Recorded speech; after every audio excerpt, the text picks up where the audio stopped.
ಮಾಡಿರಲಿಲ್ಲ, ಈ ಬಾರಿ ಮಾಡ್ತು. ತಡೆದ ಮಳೆ ಜಡಿದು ಬರುತ್ತೆ ಅನ್ನೋಂಗೆ ಸರಿಯಾಗಿಯೇ ಹೇರಿಕೆ ಮಾಡಿದ್ದಾರೆ. ಆದರೆ ಹೇಳಿದ್ದೆಷ್ಟು, ಮಾಡಿದ್ದೆಷ್ಟು? 46% ಬೆಲೆ ಏರಿಕೆ ಅಂತ BMRCಯಲ್ಲಿ ಹೇಳಿತ್ತು. ಆದರೆ ಆಗಿರೋದು ಡಬಲ್ ಬೆಲೆ ಏರಿಕೆಯಾಗಿದೆ. 100%ಗೂ ಮೀರಿ ಬೆಲೆ ಏರಿಕೆಯಾಗಿದೆ.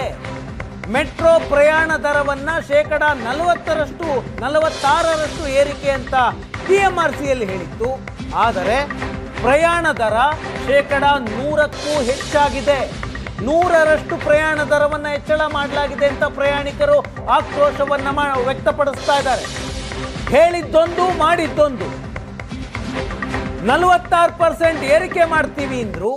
46% ದೊಡ್ಡ ಬೆಲೆ ಏರಿಕೆ. ಅದರಲ್ಲಿ 100%ಗೂ ಮೀರಿ ಏರಿಕೆಯಾಗಿದೆ. ಬಹುತೇಕ ಕಡೆ ಮೆಟ್ರೋ ಪ್ರಯಾಣ ದರ ಡಬಲ್ ಏರಿಕೆಯಾಗಿದೆ.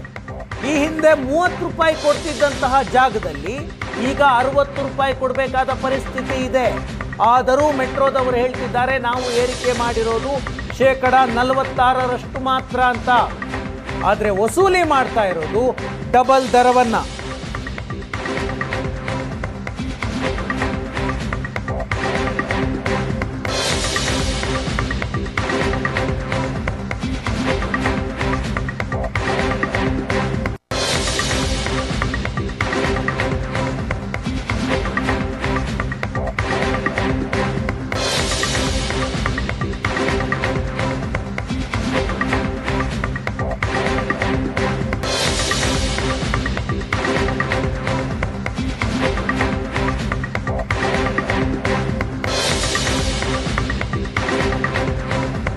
ಶೇಕಡ 46%ನಷ್ಟು ಬೆಲೆ ಏರಿಕೆಯನ್ನ ಮಾಡಿದ್ದೀವಿ ಅಂತ ಮೆಟ್ರೋ ನಿಗಮ ಹೇಳ್ತಾ ಇದೆ.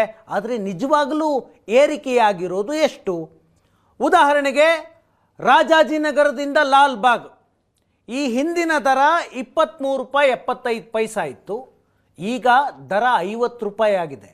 ಏರಿಕೆಯಾಗಿದ್ದೆಷ್ಟು? 27 ರೂಪಾಯಿ 25 ಪೈಸಾ. ಪರ್ಸೆಂಟೇಜ್ ಲೆಕ್ಕಾಚಾರದಲ್ಲಿ ಮೆಟ್ರೋ ಏನು ಹೇಳುತ್ತೆ? 46% ನಾವು ಮಾಡಿದ್ದೀವಿ ಅಂತ. 113% ಏರಿಕೆಯಾಗಿದೆ ರಾಜಾಜಿನಗರದಿಂದ ಲಾಲ್ಬಾಗಿಗೆ. ಇದು ಒಂದನೇ ಉದಾಹರಣೆ. ಲಾಲ್ಬಾಗ್ನಿಂದ ಕುವೆಂಪು ರೋಡ್ ರಿವರ್ಸ್ ಪ್ರಯಾಣ. ರಾಜಾಜಿನಗರದಿಂದ ಒಂದು ಸ್ಟಾಪ್ ಹಿಂದೆ ಬಂದರೆ ಕುವೆಂಪು ರೋಡು. ಹಿಂದಿನ ದರ ಸೇಮ್ 23 ರೂಪಾಯಿ 75 ಪೈಸೆ. ಇವತ್ತಿಗೆ 40 ರೂಪಾಯಿ. ಏರಿಕೆಯಾಗಿರೋದೆಷ್ಟು? 16 ರೂಪಾಯಿ 25 ಪೈಸಾ. ಪರ್ಸೆಂಟೇಜ್ ದರದಲ್ಲಿ 71% ಏರಿಕೆಯಾಗಿದೆ. ಮೆಟ್ರೋ ಹೇಳ್ತಾ ಇದೆ ನಾವು ಮಾಡಿರೋದು 46% ಅಂತ. ಮೂರನೇ ಉದಾಹರಣೆ, KR ಮಾರ್ಕೆಟ್ನಿಂದ ಕುವೆಂಪು ರೋಡು. ಹಿಂದಿನ ದರ 19 ರೂಪಾಯಿ ಇತ್ತು, ಈಗ 30 ರೂಪಾಯಿ ಆಗಿದೆ. ಏರಿಕೆ 11. 57.9% ಏರಿಕೆಯಾಗಿದೆ. ಒಂದು ಯೂನಿಫಾರ್ಮ್ ಆಗಿ ಏರಿಕೆ ಆಗೇ ಇಲ್ಲ. ಒಂದು ಕಡೆ 100, ಇನ್ನೊಂದು ಕಡೆ 70, ಮತ್ತೊಂದು ಕಡೆ 57. ನಾಲ್ಕನೇ ಉದಾಹರಣೆ, ಕುವೆಂಪು ರೋಡ್ನಿಂದ JP ನಗರ. ಹಿಂದಿನ ದರ 33 ರೂಪಾಯಿ 25 ಪೈಸಾ ಇತ್ತು, ಈಗ 50 ರೂಪಾಯಿ ಆಗಿದೆ. ಏರಿಕೆ 16 ರೂಪಾಯಿ ಆಗಿದೆ. 50% ಏರಿಕೆ. 50% ಏರಿಕೆ. ನಾಲ್ಕನೇ ಉದಾಹರಣೆ ಇದು. ಐದನೇದು, ಪೀಣ್ಯದಿಂದ ಸೆಂಟ್ರಲ್ ಕಾಲೇಜು. ಹಿಂದಿನ ದರ 29 ರೂಪಾಯಿ, ಈಗ ಪರಿಷ್ಕರಣೆಯಾದ ನಂತರದ ದರ 60 ರೂಪಾಯಿ. ಏರಿಕೆ 31%. 31 ರೂಪಾಯಿ ಏರಿಕೆ. 29 ರೂಪಾಯಿ ಕೊಡ್ತಿದ್ದಂತಹ ಜಾಗದಲ್ಲಿ BMRCಯಲ್ಲಿ ಏರಿಕೆ ಮಾಡಿದ ನಂತರ ಈಗ 60 ರೂಪಾಯಿ ಕೊಡಬೇಕು. 107% ಏರಿಕೆ. BMRCಯಲ್ಲಿ ನಾವು ಮಾಡಿದ 46% ಅಷ್ಟೇ ಅಂತ ಹೇಳ್ತಿದೆ. ಹೀಗೆ ಬೆಲೆ ಏರಿಕೆಯನ್ನು ಬೇಕಾಬಿಟ್ಟಿಯಾಗಿ ಮಾಡಲಾಗಿದೆ. ಆರನೇ ಉದಾಹರಣೆ, ಗರುಡಾಚಾರ್ಪಾಳ್ಯ ಟು MG ರೋಡು. ಹಿಂದಿನ ದರ 28 ರೂಪಾಯಿ 50 ಪೈಸಾ. ಇವತ್ತು ನಾವು ಪೇ ಮಾಡಬೇಕಾಗಿರೋದು 60 ರೂಪಾಯಿ. ಏಕಾಏಕಿ ನಿನ್ನೆ 28 ರೂಪಾಯಿ ಕೊಟ್ಟು ಪ್ರಯಾಣ ಮಾಡ್ತಿದ್ದವನು ಇವತ್ತು 31 ರೂಪಾಯಿ ಕೊಡಬೇಕು ಪ್ರಯಾಣಿಕ. 110% ಹೈಕು. 110% ಬೆಲೆ ಏರಿಕೆ. ಯಾವ ಲೆಕ್ಕಾಚಾರ ಇದು? ಮೈಸೂರು ರೋಡ್ನಿಂದ ಇಂದಿರಾನಗರ. ಈ ಹಿಂದೆ 38 ರೂಪಾಯಿ ಇತ್ತು, ಇವತ್ತಿನ ದರ 70 ರೂಪಾಯಿ.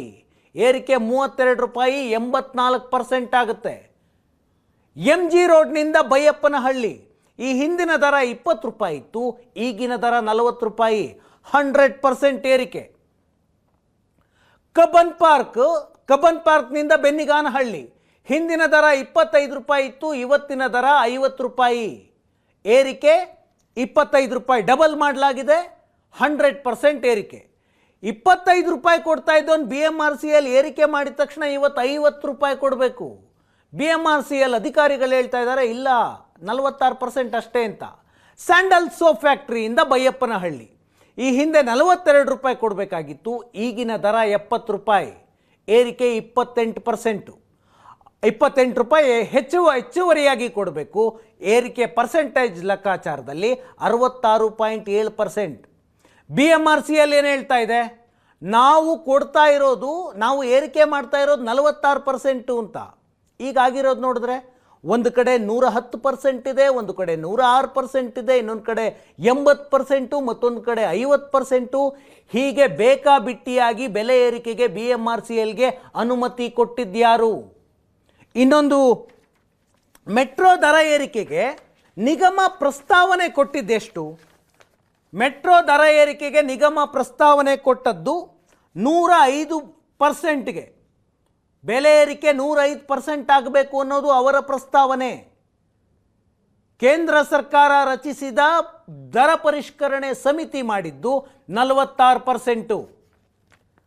ಇವರು ಕೊಟ್ಟದ್ದು 105% ಏರಿಕೆ ಮಾಡಿ ಅಂತ ಅವ್ರು 46% ಮಾಡಿದ್ರು. ಈಗ BMRCL ಹಿಂಬಾಗಿಲ ಮೂಲಕ 105%ನೇ ವಸೂಲಿ ಮಾಡೋದಕ್ಕೆ ನಿಂತು ಬಿಟ್ಟಿದೆಯಾ ಅನ್ನುವ ಪ್ರಶ್ನೆ ಬರುತ್ತೆ. 46% ಹೈಕ್ ಅಂದು 100%, 110% ತನಕ ವಸೂಲಿ ಯಾಕೆ ಮಾಡ್ತಾ ಇದೆ? ಇದನ್ನು ಕೇಳೋರು ಯಾರೂ ಇಲ್ವಾ? ಯಾಕೆ ಯಾರೂ ಕೇಳ್ತಾ ಇಲ್ಲ ಅಂದರೆ ಅವರು ಬ್ಯುಸಿ ಇದ್ದಾರೆ. ಯಾವುದರಲ್ಲಿ ಬ್ಯುಸಿ ಇದ್ದಾರೆ? ಪಾಲಿಟಿಕ್ಸ್ ಮಾಡೋದ್ರಲ್ಲಿ ಬ್ಯುಸಿ ಇದ್ದಾರೆ. ಮೆಟ್ರೋ ಬೆಲೆ ಏರಿಕೆಯ ವಿಷಯದಲ್ಲಿ ಕಾಂಗ್ರೆಸ್ ಮತ್ತು BJP ರಾಜಕೀಯ ಮಾಡ್ತಾ ಇದೆ. ದರ ಏರಿಕೆಗೆ ಕಾಂಗ್ರೆಸ್ ಕಾರಣ ಅಂತ BJP ಆರೋಪ ಮಾಡ್ತಾ ಇದೆ, BJP ಕಾರಣ ಅಂತ ಕಾಂಗ್ರೆಸ್ ಆರೋಪ ಮಾಡ್ತಾ ಇದೆ. ಕೇಂದ್ರ ಸರ್ಕಾರದ ಕಡೆ ರಾಜ್ಯ ಬೊಟ್ಟು ತೋರಿಸ್ತಾ ಇದೆ, ರಾಜ್ಯ ಸರ್ಕಾರದ ಕಡೆ ಕೇಂದ್ರ ಸರ್ಕಾರ ಬೊಟ್ಟು ತೋರಿಸ್ತಾ ಇದೆ. ಹಾಗಿದ್ರೆ ನಿಜವಾಗ್ಲೂ ಬೆಲೆ ಏರಿಕೆಯನ್ನ ಮಾಡಿದ್ಯಾರು? ಮಂಗಳ ಗ್ರಹದಿಂದ ಯಾರಾದರೂ ಬಂದು ಬೆಲೆ ಏರಿಕೆ ಮಾಡಿ ಓಡೋಗ್ಬಿಟ್ರ ಅನ್ನುವ ಪ್ರಶ್ನೆ ಬರುತ್ತೆ. ಇದನ್ನು ಅವ್ರು ಮಾಡಿದ್ರು ಅಂತ BJP ಅವರು ಹೇಳ್ತಾರೆ, ಇವ್ರು ಮಾಡಿದ್ರು ಅಂತ ಕಾಂಗ್ರೆಸ್ನವರು ಹೇಳ್ತಾರೆ. ಮೆಟ್ರೋ ನಿಲ್ದಾಣಗಳ ಮುಂದೆ BJPಯೂ ಪ್ರೊಟೆಸ್ಟ್ ಮಾಡ್ತಾ ಇದೆ, ಕಾಂಗ್ರೆಸ್ ಕೂಡ ಪ್ರೊಟೆಸ್ಟ್ ಮಾಡ್ತಾ ಇದೆ. ಬೆಲೆ ಏರಿಕೆಯ ವಿರುದ್ಧ ಎರಡು ಸರ್ಕಾರಗಳನ್ನು ನಡೆಸ್ತಾ ಇರುವಂತಹ ಕೇಂದ್ರ ಸರ್ಕಾರದ ಕಡೆಯಿಂದ BJP ಪ್ರೊಟೆಸ್ಟ್, ರಾಜ್ಯ ಸರ್ಕಾರದ ಕಡೆಯಿಂದ ಕಾಂಗ್ರೆಸ್ನ ಕಡೆಯಿಂದ ರಾಜ್ಯ ಸರ್ಕಾರದ ಪರವಾಗಿ ಮೋದಿ ಸರ್ಕಾರದ ವಿರುದ್ಧವಾಗಿ ಪ್ರೊಟೆಸ್ಟ್. ನಿಜವಾಗ್ಲೂ ಬೆಲೆ ಏರಿಕೆ ಮಾಡಿದ್ದು ಯಾರು ಅನ್ನುವ ಪ್ರಶ್ನೆ ರಾಜ್ಯದ ಜನರದ್ದು. ಎರಡು ಸರ್ಕಾರಗಳು ಅವರವರ ಮೇಲೆ ಅವರವರು ಕೆಸರು ಹಂಚ್ಕೊಳ್ತಾ ಇದ್ದಾರೆ. ಸಮಸ್ಯೆ ಆಗ್ತಿರೋದು ಪ್ರಯಾಣಿಕನಿಗೆ.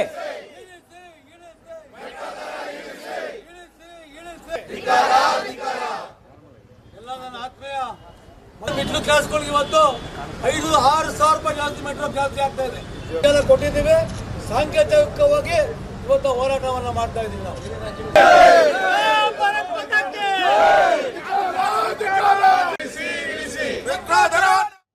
BJP ಮತ್ತು ಕಾಂಗ್ರೆಸ್ ಇಬ್ಬರೂ ಪ್ರತಿಭಟನೆ ಮಾಡ್ತಿರೋದ್ರ ಒಂದು ಅರ್ಥ ಏನಾಗುತ್ತೆ ಅಂದರೆ, ಬೆಲೆ ಏರಿಕೆಯಿಂದ ಜನರಿಗೆ ಸಮಸ್ಯೆ ಆಗ್ತಾ ಇದೆ ಅಂತ ಎರಡೂ ಪಕ್ಷಗಳಿಗೆ ಅರ್ಥ ಆಗ್ತಾ ಇದೆ. ಅದೇ ಕಾರಣಕ್ಕೆ ಅವರು ಪ್ರೊಟೆಸ್ಟು ಮಾಡ್ತಾ ಇದ್ದಾರೆ. ಆದರೆ ಯಾರು ಬೆಲೆ ಏರಿಕೆ ಮಾಡಿದ್ದು? BJPಯವರು ನಾವು ಮಾಡಿಲ್ಲ, ಇದು ರಾಜ್ಯ ಸರ್ಕಾರ ಅಂತಾರೆ. ಕಾಂಗ್ರೆಸ್ನವರು ನಾವು ಮಾಡಿಲ್ಲ, ಇದು ಸೆಂಟ್ರಲಿಂದ ಆಗಿದೆ ಅಂತ. ಹಾಗಿದ್ರೆ ಯಾರು? ಮೆಟ್ರೋದ ನಿಗಮ ಪ್ರಸ್ತಾವನೆ ಕೊಟ್ಟಿದ್ದು 105%, ಇವರು ನಾವು ಓಕೆ ಅಂದಿದ್ದು 46%ಗೆ. ಈಗ ನಿಜವಾಗಲೂ ಆಗ್ತಾ ಇರೋದು ಬೇಕಾಬಿಟ್ಟಿಯ ಬೆಲೆ ಏರಿಕೆ. 105% ಪ್ರಸ್ತಾವನೆ ಹೋಗಿ 110% ಕೂಡ ವಸೂಲಿಯನ್ನು ಮಾಡಲಾಗ್ತಾ ಇದೆ. ಈ ವಿಷಯವಾಗಿ ರಾಜ್ಯ ಸರ್ಕಾರದ ಕಡೆಯಿಂದ DCM DK ಶಿವಕುಮಾರ್ ಮಾತನಾಡಿದ್ದಾರೆ. ಕೇಂದ್ರದ ಪರವಾಗಿ ಸಂಸದ ತೇಜಸ್ವಿ ಸೂರ್ಯ ಮಾತನಾಡಿದ್ದಾರೆ. ಅವರ ವಾದ ಏನು ಅಂತ ಕೇಳ್ಕೊಂಡು ಬನ್ನಿ. ರಾಜಕೀಯ ಬಿಟ್ಟರೆ ಬೇರೆ ಏನೂ ಗೊತ್ತಿಲ್ಲ ಅವ್ರಿಗೆ. ಯಾರು ಪಾರ್ಲಿಮೆಂಟಲ್ಲಿ ಮಾಡಲಿ, ಇಲ್ಲಿ ಮಾಡಲಿ, ಒಂದು ಸ್ಟ್ರೈಕ್ ಮಾಡಲಿ, ಗಲಾಟೆ ಮಾಡಲಿ, ಅದು ಆಟೋಮೆಟಿಕ್ ಆಗಿ ನಂದು ಸೆಂಟ್ರಲ್ ಗೌರ್ಮೆಂಟ್ ಇಬ್ಬರದು 50-50% ಪಾರ್ಟ್ನರು. ಅದಕ್ಕೊಂದು ಕಮಿಟಿ ಇದೆ, ನಮ್ಮ ಗಮನಕ್ಕೂ ಬರಲ್ಲ. ಅದು ಆಟೋಮೆಟಿಕ್ ಆಗಿ ಅವ್ರು ತೀರ್ಮಾನ ಮಾಡ್ತಾರೆ. ಅವ್ರು ಏನೇ ಡಿಸಿಷನ್ ಮಾಡಬೇಕಾದ್ರೂ ಸೆಂಟ್ರಲ್ ಗೌರ್ಮೆಂಟು ಅದಕ್ಕೊಂದು ಒಬ್ಬ ಜಡ್ಜ್ ಅವರ ನೇತೃತ್ವದಲ್ಲಿ ಒಂದು ಸಮಿತಿ ಇದೆ. ಅವರು ತೀರ್ಮಾನ ಮಾಡ್ತಾರೆ. ಈಗ ಮುಂದಕ್ಕೆ ಎಷ್ಟೊಂದು ಎಕ್ಸ್ಪ್ಯಾಂಡ್ ಮಾಡಬೇಕು. ರಾಜ್ಯ ಸರ್ಕಾರಕ್ಕೆ ಬೆಲೆ ನಿಗದಿಪಡಿಸುವಂತ ಅಧಿಕಾರ ಇದ್ದಿದ್ರೆ ನಾವು ಕೇಂದ್ರಕ್ಕೆ ಯಾಕೆ ಬರೀತಾ ಇದ್ವಿ ಅನ್ನುವಂತ ಪ್ರಶ್ನೆ ಕೇಳಿದೆ. ಆದ್ರೆ ಅವ್ರ ಜನಕ್ಕೆ ಇಲ್ಲಿ ಹೇಳದಲೇ ಇರುವಂತ ಸಂಗತಿ ಯಾವುದು ಅಂತಂದ್ರೆ, ಈ ದರ ಪ್ರಕ್ರಿಯೆಯನ್ನ ನೀವು ಪರಿಷ್ಕರಿಸಿ ಅಂತ ಬರ್ದಿದ್ದು ಇನಿಷಿಯೇಟ್ ಮಾಡುವಂತ ಅಧಿಕಾರ ಇರುವಂತದ್ದು ರಾಜ್ಯ ಸರ್ಕಾರಕ್ಕೆ. ಸುಮಾರು 2 ತಿಂಗಳ ಹಿಂದೆ ಕೇಂದ್ರ ಸರ್ಕಾರಕ್ಕೆ ಈ ದರ ಪರಿಷ್ಕರಣೆ ಮಾಡಿ ಅಂತ ಪತ್ರ ಬರೆದಿದ್ದೇನೆ ರಾಜ್ಯ ಸರ್ಕಾರದ ತಾಕೀತಿನ ಆಧಾರದ ಮೇಲೆ. ಕರ್ನಾಟಕದಲ್ಲಿ ಕಾಂಗ್ರೆಸ್ ಸರ್ಕಾರ ಅಧಿಕಾರಕ್ಕೆ ಬಂದಾದ ಮೇಲೆ ರಾಜ್ಯದಲ್ಲಿ ಪ್ರತಿಯೊಂದರದ್ದು ಕೂಡ ಬೆಲೆಗಳು ಏರಿಕೆ ಆಗಿದೆ. ಎರಡೂ ಕಡೆಯವರ ವಾದ ಕೇಳಿದ್ದಾಯ್ತು. ಈಗ ಸಿಎಂ ಸಿದ್ದರಾಮಯ್ಯನವರು ನಿನ್ನೆ ಡೀಟೇಲ್ ಆದಂತಹ ಒಂದು ಪೋಸ್ಟನ್ನು ಫೇಸ್ಬುಕ್ಕಲ್ಲಿ ಟ್ವಿಟ್ಟರ್ನಲ್ಲಿ ಮಾಡಿದ್ರು. ಮೆಟ್ರೋ ಬೆಲೆ ಏರಿಕೆಯ ಬಗ್ಗೆ ಅವರೊಂದು ಸ್ಪಷ್ಟನೆ ಕೊಟ್ಟರು. ಅವರ ವಾದ ಏನು? ಮೆಟ್ರೋ ರೈಲು ನಿಗಮದಲ್ಲಿ ರಾಜ್ಯ ಮತ್ತು ಕೇಂದ್ರ ಸರ್ಕಾರಗಳ 50-50 ಪಾಲಿದೆ. ಅವರು ಬೇಸಿಕ್ಕಿಂದ ಬಂದರು. ಸಿಎಂ ಸಿದ್ದರಾಮಯ್ಯನವರು ಎಕ್ಸ್ಪ್ಲೈನ್ ಮಾಡಿದ್ದಾರೆ ಏನು ಕಾರಣ ಅಂತ. ರಾಜ್ಯ ಮತ್ತು ಕೇಂದ್ರ ಸರ್ಕಾರದ ಪಾಲು 50-50% ಇದೆ. ಮೆಟ್ರೋ ಸ್ವಾಯತ್ತ ಸಂಸ್ಥೆ. ಈ ಸಂಸ್ಥೆಯ ಮೇಲೆ ರಾಜ್ಯ ಸರ್ಕಾರಕ್ಕೆ ನಿಯಂತ್ರಣ ಇಲ್ಲ ಅಂತ ಸಿದ್ದರಾಮಯ್ಯನವರು ಹೇಳ್ತಾರೆ. ಮೆಟ್ರೋ ರೈಲು ಕಾಯ್ದೆ 2002ರ ಪ್ರಕಾರ ಮೆಟ್ರೋ ನಿಗಮ ಕೆಲಸ ಮಾಡುತ್ತೆ. ಮೆಟ್ರೋ ದರ ಪರಿಷ್ಕರಣೆಗೆ ನಿಗಮ ಕೇಂದ್ರ ಸರ್ಕಾರಕ್ಕೆ ಪತ್ರ ಬರೆದಿತ್ತು. BMRCL ಮೋದಿ ಸರ್ಕಾರಕ್ಕೆ ಪತ್ರ ಬರೆದಿತ್ತು. ಬೆಲೆ ಏರಿಕೆ ಏನಾದರೂ ನಮ್ಮ ಕೈಲಿದ್ದಿದ್ರೆ BMRCL ಕೇಂದ್ರಕ್ಕೆ ಯಾಕೆ ಪತ್ರ ಬರೀತಾ ಇತ್ತು? ನಮಗೆ ಪತ್ರ ಬರೆಯಬಹುದಾಗಿತ್ತು. BMRCL ಕೇಂದ್ರ ಸರ್ಕಾರಕ್ಕೆ ಪತ್ರ ಬರೆದ ನಂತರ ಕೇಂದ್ರ ಸರ್ಕಾರವೇ ನಿವೃತ್ತ ಜಡ್ಜ್ ನೇತೃತ್ವದಲ್ಲಿ ದರ ಪರಿಷ್ಕರಣೆ ಸಮಿತಿಯನ್ನು ರಚನೆ ಮಾಡಿತ್ತು. ಈ ಸಮಿತಿಯಲ್ಲಿ ಕೇಂದ್ರ ಮತ್ತು ರಾಜ್ಯ ಸರ್ಕಾರದಿಂದ ಪ್ರತಿನಿಧಿಗಳಿದ್ದರು. ಕೇಂದ್ರ ಸರ್ಕಾರ ನೇಮಿಸಿದ ಸಮಿತಿ ದರ ಪರಿಷ್ಕರಣೆಯನ್ನು ನಿರ್ಧಾರ ಮಾಡುತ್ತೆ. ಮೆಟ್ರೋ ಕಾನೂನಿನ ಕಾಯ್ದೆಯ ಪ್ರಕಾರ ಸಮಿತಿ ನೀಡಿದ ವರದಿಯನ್ನು ಕಡ್ಡಾಯವಾಗಿ ಅನುಷ್ಠಾನ ಮಾಡಬೇಕು. ಇದು ಸಿದ್ದರಾಮಯ್ಯನವರ ವಾದ. ಈ ವಾದ ಆದ ನಂತರ, ಈ ಟ್ವೀಟ್ ಆದ ನಂತರ ಸಿದ್ದರಾಮಯ್ಯನವರು ಮತ್ತೂ ಒಂದು ಟ್ವೀಟನ್ನು ಮಾಡ್ತಾರೆ. ಮೆಟ್ರೋ ಪ್ರಯಾಣ ಪರಿಷ್ಕರಣೆಯ ಅಧಿಕಾರ ರಾಜ್ಯ ಸರ್ಕಾರದ ಕೈಲಿದ್ದರೆ BMRCLನವರು ಹೆಚ್ಚಳ ಮಾಡಿ ಅಂತ ಕೇಂದ್ರಕ್ಕೆ ಯಾಕೆ ಪತ್ರ ಬರಿತಾ ಇದ್ರು ಅಂತ ಪ್ರಶ್ನೆ ಕೇಳ್ತಾರೆ. ಅದರ ಜೊತೆಗೆ ಇವೆಲ್ಲ ಗೊತ್ತಿದ್ದು BJP ಸಂಸದರು ಮತ್ತು ನಾಯಕರು ದರ ಏರಿಕೆಯ ಜವಾಬ್ದಾರಿಯನ್ನು ನಮ್ಮ ಹೆಗಲಿಟ್ಟು ಜನರ ಆಕ್ರೋಶದ ಲಾಭ ಗಳಿಸೋದಕ್ಕೆ ಹೊರಟಿದ್ದಾರೆ ಅಂತ ಸಿದ್ದರಾಮಯ್ಯನವರ ವಾದ. ಸಿದ್ದರಾಮಯ್ಯನವರ ಈ ಟ್ವೀಟ್ನಲ್ಲಿ ಏನು ಅರ್ಥ ಆಗುತ್ತೆ? ಬೆಲೆ ಏರಿಕೆಯಿಂದ ಜನರಲ್ಲಿ ಆಕ್ರೋಶ ಇದೆ ಅನ್ನೋದು ಸಿದ್ದರಾಮಯ್ಯನವ್ರಿಗೂ ಅರ್ಥ ಆಗಿದೆ. ಆದರೆ ನಾವು ಅಸಹಾಯಕರು ಅಂತ ಸಿದ್ದರಾಮಯ್ಯನವರು ಹೇಳ್ತಿದ್ದಾರೆ. ಹಾಗಿದ್ರೆ BJPಯವರ ವಾದ ಏನು? ಸಂಸದರ ವಾದ, ಕೇಂದ್ರ ಸರ್ಕಾರದ ಕಡೆಯಿಂದ ಏನು ವಾದ?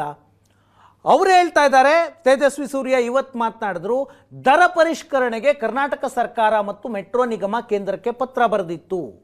ಮೆಟ್ರೋ ನಿಗಮವೂ ಬರೆದಿತ್ತು, ಕರ್ನಾಟಕ ಸರ್ಕಾರವೂ ಬರೆದಿತ್ತು ಅಂತ ತೇಜಸ್ವಿ ಸೂರ್ಯ ಮಾತನಾಡ್ತಾ ಇದ್ದಾರೆ. ದರ ಪರಿಷ್ಕರಣೆಗೆ ನಿವೃತ್ತ ನ್ಯಾಯಾಧೀಶರ ನೇತೃತ್ವದಲ್ಲಿ ಸಮಿತಿ ರಚನೆಯಾಗಿತ್ತು.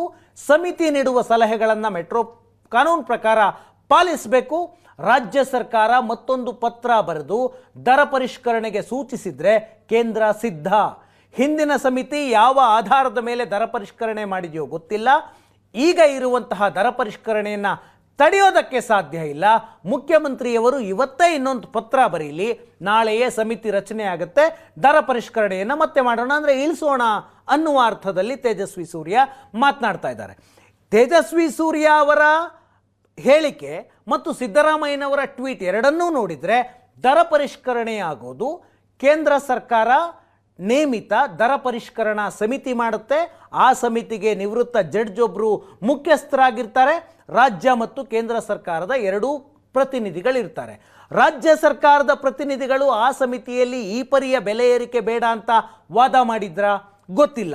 ಕೇಂದ್ರ ಸರ್ಕಾರದ ಪ್ರತಿನಿಧಿಗಳು ಕಡಿಮೆ ಇಳಿಸಿ ಬೆಲೆ ಏರಿಕೆ ಇಷ್ಟೊಂದು ಬೇಡ ಅಂತ ವಾದ ಮಾಡಿದ್ರಾ? ಗೊತ್ತಿಲ್ಲ. ಆದರೆ 46% ಬೆಲೆ ಏರಿಕೆಯಂತೂ ಆಗಿದೆ. ಈಗ ತೇಜಸ್ವಿ ಸೂರ್ಯ ಹೇಳ್ತಾ ಇರೋದೇನು? BMRCL ಅಥವಾ ಸರ್ಕಾರ ಇನ್ನೊಂದು ಪತ್ರವನ್ನು ಕೇಂದ್ರ ಸರ್ಕಾರಕ್ಕೆ ಬರೀಲಿ, ಆ ಪತ್ರದ ಆಧಾರದ ಮೇಲೆ ಮತ್ತೊಂದು ದರ ಪರಿಷ್ಕರಣೆ ಸಮಿತಿ ಮಾಡಿ ಅದರಲ್ಲಿ ಚರ್ಚೆ ಮಾಡಿ ಬೆಲೆ ಇಳಿಸಬಹುದು ಅಂತ ತೇಜಸ್ವಿ ಸೂರ್ಯ ಹೇಳ್ತಾ ಇದ್ದಾರೆ. ಸಾಧ್ಯನಾ? ಸಿದ್ದರಾಮಯ್ಯನವರು ಬೆಲೆ ಇಳಿಸೋದಕ್ಕೆ ಸಾಧ್ಯ ಇಲ್ಲ ಅಂದರೆ ಸಮಿತಿ ಏನು ಹೇಳುತ್ತೋ ಅದು ಅಂತ. ಸಮಿತಿ ಮತ್ತೊಂದು ಸಮಿತಿಯಾಗಿ ಅಲ್ಲಿ ದರ ಪರಿಷ್ಕರಣೆ ಆಗುವ ನಿರ್ಧಾರ ಮತ್ತೊಂದು ಸಮಿತಿಯಿಂದ ಆದರೆ ಬೆಲೆ ಇಳಿಸುವುದಕ್ಕೆ ಸಾಧ್ಯ ಇದೆ. ಉದಾಹರಣೆಗೆ ಚೆನ್ನೈನಲ್ಲಿ 70% ಇತ್ತು ಗರಿಷ್ಠ ದರ, ಅದನ್ನು ಈಗ 50-60 ರೂಪಾಯಿಗೆ ಮಾಡಿದ್ದಾರೆ. ಹಾಗಂದರೆ ಪರಿಷ್ಕರಣೆ ಕಡಿಮೆ ಮಾಡೋದಕ್ಕೂ ಕೂಡ ಅವಕಾಶ ಇದೆ. ನೀವು ಇಡೀ ದೇಶದಲ್ಲಿ ಅತಿ ಹೆಚ್ಚು ಮೆಟ್ರೋ ದರ ಇರೋದು ಎಲ್ಲಿ? ಬೆಂಗಳೂರಿನಲ್ಲಿ. ಯಾಕೆ ಬೆಂಗಳೂರಿನವರು ಅತಿ ಹೆಚ್ಚು ದುಡ್ಡನ್ನು ಮೆಟ್ರೋ ಪ್ರಯಾಣಕ್ಕೆ ಭರಿಸಬೇಕು? ಉದಾಹರಣೆಗೆ ನನ್ನ ನಗರಗಳ ಲಿಸ್ಟನ್ನು ಕೊಟ್ಬಿಡ್ತೀನಿ. ದೆಹಲಿ ಗರಿಷ್ಠ ದರ ಮ್ಯಾಕ್ಸಿಮಮ್ ಫೇರ್ 60 ರೂಪಾಯಿ ಇದೆ, ಚೆನ್ನೈ 60 ರೂಪಾಯಿ ಇದೆ, ಹೈದರಾಬಾದ್ 60 ರೂಪಾಯಿ ಇದೆ, ಮುಂಬೈ 60 ರೂಪಾಯಿ ಇದೆ. ಬೆಂಗಳೂರಿನವ್ರು ಮಾತ್ರ 90 ರೂಪಾಯಿ. ನೀವು ಲಾಂಗೆಸ್ಟ್ ಟ್ರಿಪ್ ಹೋದರೆ ಹೈಯೆಸ್ಟ್ ಪ್ರೈಸು ಬೆಂಗಳೂರಿನವ್ರು 90 ರೂಪಾಯಿ ಕೊಡಬೇಕು. ದೆಹಲಿಯಲ್ಲಿ 300 ಕಿಲೋಮೀಟ್ರ್ ಇದೆ ಒಟ್ಟಾರೆ ಮೆಟ್ರೋ. ನಮ್ಮಲ್ಲಿ ಇನ್ನೂ 75-80 ಕಿಲೋಮೀಟ್ರು, 90-95 ಕಿಲೋಮೀಟ್ರ್ ಸಮಥಿಂಗ್ ಇದೆ. ನಾವು ಲಾಂಗೆಸ್ಟ್ ಡಿಸ್ಟೆನ್ಸ್ ಅಂತ ಹೋದರೆ 90 ರೂಪಾಯಿ ಕೊಡಬೇಕು, ಬೇರೆ ನಿಗಮಗಳಲ್ಲಿ 60 ರೂಪಾಯಿ ಇದೆ. ಈ ತಾರತಮ್ಯ ಯಾಕೆ? ಮೆಟ್ರೋ ನಿಗಮ ರಾಜ್ಯ ಮತ್ತು ಕೇಂದ್ರ 50-50 ಎಲ್ಲ ರಾಜ್ಯಗಳಲ್ಲೂ. ಆದರೆ ಕರ್ನಾಟಕದ ವಿಷಯದಲ್ಲಿ ಮಾತ್ರ ಬೆಲೆ ಏರಿಕೆಯನ್ನು ಯಾವ ಮಟ್ಟದಲ್ಲೂ ಬೇಕಾದರೂ ಮಾಡಬಹುದಾ? ಈ ಪ್ರೈಸ್ ಹೈಕನ್ನು ನೋಡಿದ್ರೆ ಕರ್ನಾಟಕದ ವಿಷಯವಾಗಿ ಏನು ನಿರ್ಧಾರವನ್ನು ಬೇಕಾದರೆ ತೆಗೆದುಕೊಳ್ಳಬಹುದು ಅಂತ ಆ ಸಮಿತಿಗೂ ಅನಿಸ್ಬಿಟ್ಟಿದೆ ಅನಿಸುತ್ತೆ. ಮೆಟ್ರೋ ಪ್ರಯಾಣ ದರವನ್ನು BJPಯ ಕೇಂದ್ರ ಸರ್ಕಾರ ಮಾಡಿದೆ ಅಂತ ಕಾಂಗ್ರೆಸ್ ಹೇಳ್ತಾ ಇದೆ. ಕಾಂಗ್ರೆಸ್ನವರು BJPಯವರು ಇಲ್ಲ ರಾಜ್ಯ ಸರ್ಕಾರ ಮಾಡಿದೆ ಅಂತ ಹೇಳ್ತಿದ್ದಾರೆ. ಈ ಕೆಸರೆರಚಾಟದಲ್ಲಿ ಸಮಸ್ಯೆ ಆಗ್ತಿರೋದು ಯಾರಿಗೆ? ರಾಜ್ಯದ ಜನರಿಗೆ, ಅಂದರೆ ಬೆಂಗಳೂರಿನ ಜನರಿಗೆ. ಯಾರು ಮೆಟ್ರೋ ಬಳಸ್ತಾರೆ ಅವರು ಮಾತನಾಡಿದ್ದಾರೆ ನೋಡಿ. ಮೆಟ್ರೋ ದರ ಬೆಂಗಳೂರಿನಲ್ಲಿ ತುಂಬ ನಮ್ಮ ಮೆಟ್ರೋದು ಇನ್ಕ್ರೀಸ್ ಮಾಡಿದ್ದಾರೆ. ಹೇಳಲಿಕ್ಕೆ ಮಾತ್ರ 46% ಅಂತ ಹೇಳ್ತಾರೆ. ಅದು ಕೆಲವು ಕಡೆಗೆ 50%ಗಿಂತ ಜಾಸ್ತಿ ಇದೆ. ಇದು ಸಾಮಾನ್ಯ ಜನರಿಗೆ ಓಡಾಡಲಿಕ್ಕೆ ತುಂಬ ಕಷ್ಟ ಆಗುತ್ತೆ. ಯಾಕಂದರೆ ಅದನ್ನೇ ನಂಬಿಕೊಂಡು ಓಡಾಡೋರು ತುಂಬ ಜನ ಇದ್ದಾರೆ. ಈಗ ಏನಾಗಿದೆ ಅಂದರೆ ಇಬ್ಬರನ್ನ ಪ್ರಯಾಣ ಮಾಡುವಾಗ ಮೆಟ್ರೋಕ್ಕಿಂತ ಇಬ್ಬರು ಸೇರಿಕೊಂಡು ಒಂದು ಟ್ಯಾಕ್ಸಿ ಮಾಡ್ಕೊಂಡು ಹೋದ್ರೆ ಅದಕ್ಕಿಂತ ಕಡಿಮೆ ದರದಲ್ಲಿ ವರ್ಕೌಟ್ ಆಗುತ್ತೆ ಅಂತ ನನಗನ್ಸುತ್ತೆ.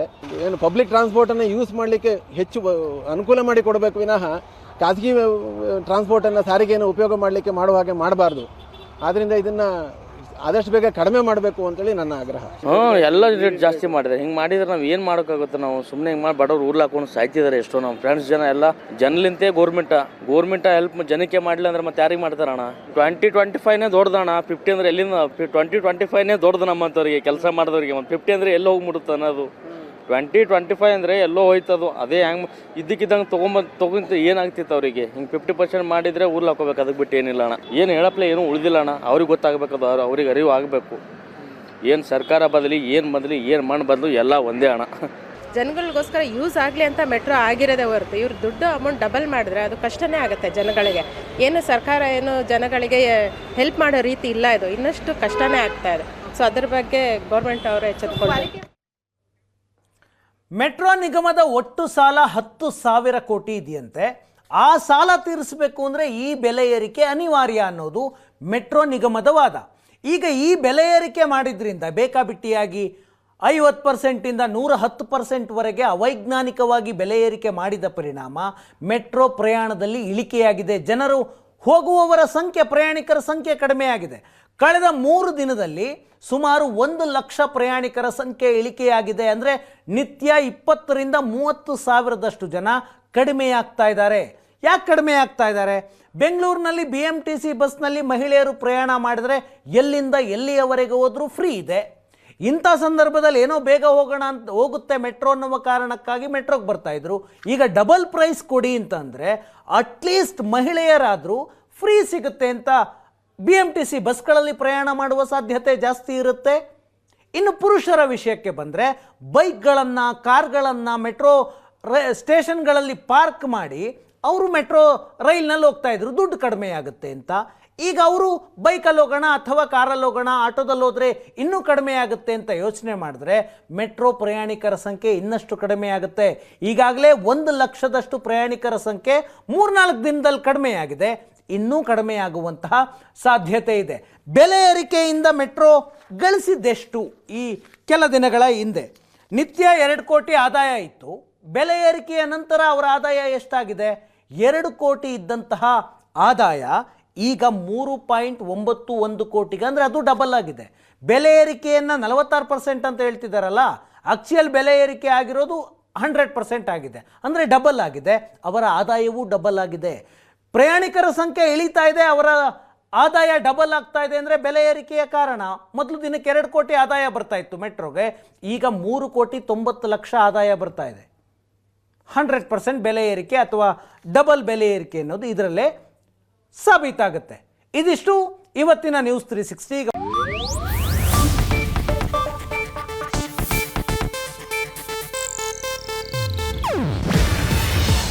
ಏಷ್ಯಾನೆಟ್ ನ್ಯೂಸ್ ನೆಟ್ವರ್ಕ್ ಪ್ರಸ್ತುತಿ. ನೀವು ನೋಡ್ತಿದ್ದೀರಾ ಏಷ್ಯಾನೆಟ್ ಸುವರ್ಣ ನ್ಯೂಸ್.